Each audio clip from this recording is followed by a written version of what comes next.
Il existe actuellement plus de 3000 confessions religieuses se réclamant du christianisme. C'est la confusion totale, liée à l'embarras du choix quand il s'agit d'identifier l'Église de Dieu. Celle de qui Jésus-Christ a dit que les portes du séjour des morts ne prévaudront point contre elle. Le problème devient plus cuisant quand chaque ministère semble s'imposer comme détenteur de la pure vérité, comme représentant de la foi authentique. À nos jours, les églises se multiplient comme des champignons, les miracles s'accomplissent, les prophètes s'affirment, et le peuple en délire pousse des amens à profusion. Alors, comment faire pour reconnaître une vraie église de Dieu? C'est ce que nous allons découvrir aujourd'hui, avec les 7 critères d'une vraie église de Dieu.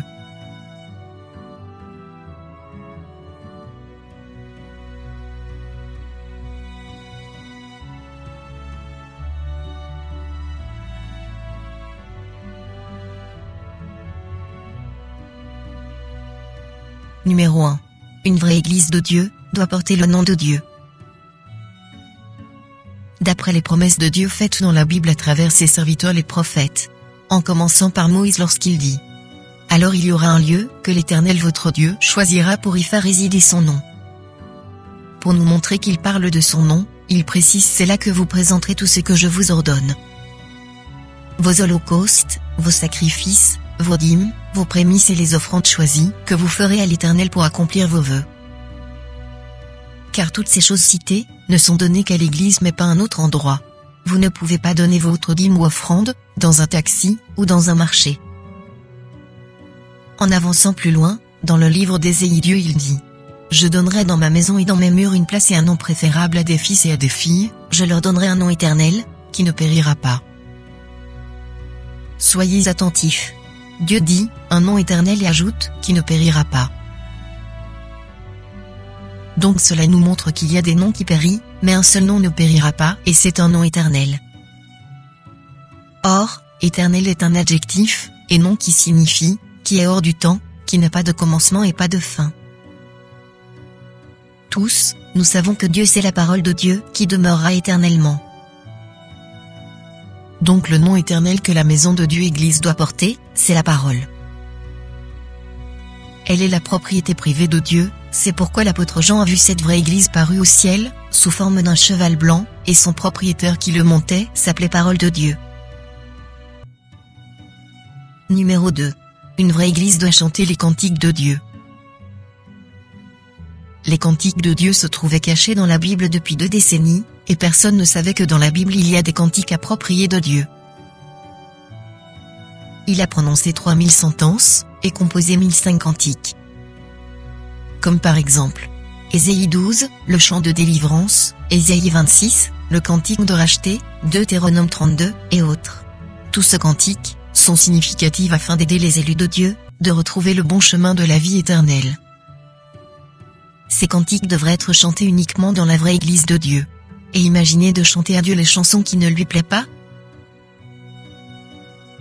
Numéro 3. Une vraie Église doit prêcher l'amour de Dieu et du prochain. Que le diable par sa ruse avait enlevé dans le monde depuis la chute de l'homme en Éden. L'amour divin qui existait entre les êtres vivants au jardin d'Éden, l'homme l'aura perdu.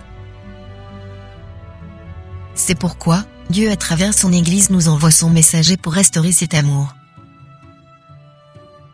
Amour de Dieu c'est représenté par l'homme, et l'amour du prochain c'est représenté par les autres êtres vivants, qui sont les prochains de l'homme du point de vue souffle de vie. Le souffle de vie de Dieu d'une manière à la façon de l'homme, le souffle de Dieu d'une manière à la façon de l'oiseau, le souffle de vie de Dieu d'une manière à la façon de poisson, le souffle de vie de Dieu d'une manière à la façon de l'animal. Qui sont les 4 enveloppes de Dieu sur la terre? Numéro 4. Une vraie Église doit enseigner aux fidèles de chercher premièrement le royaume de cieux et la justice de Dieu. Comme fut les préceptes du Christ, sur les inquiétudes de ses fidèles. Son Église aussi enseignera à ses fidèles, de chercher premièrement le royaume et la justice de Dieu. Pas de s'inquiéter sur les biens matériels qui périssent, et qui sont les fardeaux pesants pour des âmes. Un bon frein pour que le spirituel qui est en nous, ne se démarre pas. Dans la justice de Dieu, nous voyons la considération et le respect de 4 êtres vivants car il est écrit. Il ne prononcera pas sur un ouï-dire. Mais il jugera les pauvres avec équité. Il prononcera avec droiture sur les malheureux de la terre. Numéro 5. Une vraie église doit pratiquer la prière du peuple de Dieu. Ceci est mentionné dans le livre du prophète Esaïe, une cérémonie particulièrement propre à cette église. En conformité avec les questions que les gens se posent souvent, que pourquoi le fidèle de l'église la parole de Dieu ne prie pas, mais c'est plus les chants, et non la prière? Je réponds, oui. Les fidèles de cette église prient. Ils font la prière du peuple de Dieu, et en plus agenouillant devant Dieu, même les serviteurs d'eux aussi s'agenouillent. Et quel genre de prière voulez-vous qu'ils fassent? Car la prière a 3 étapes. Le pardon, la repentance, et la supplication. Le mot prière en soi veut dire pour retrouver, intérieurement, et exactement, la route de l'Éternel. Numéro 6. Une vraie église doit pratiquer le culte d'en haut. Nous avons tant demandé que ta volonté soit faite sur la terre comme au ciel.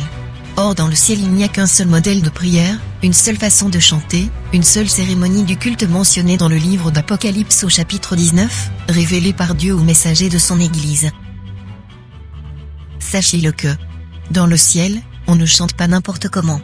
Dans le ciel, on ne demande pas n'importe quoi.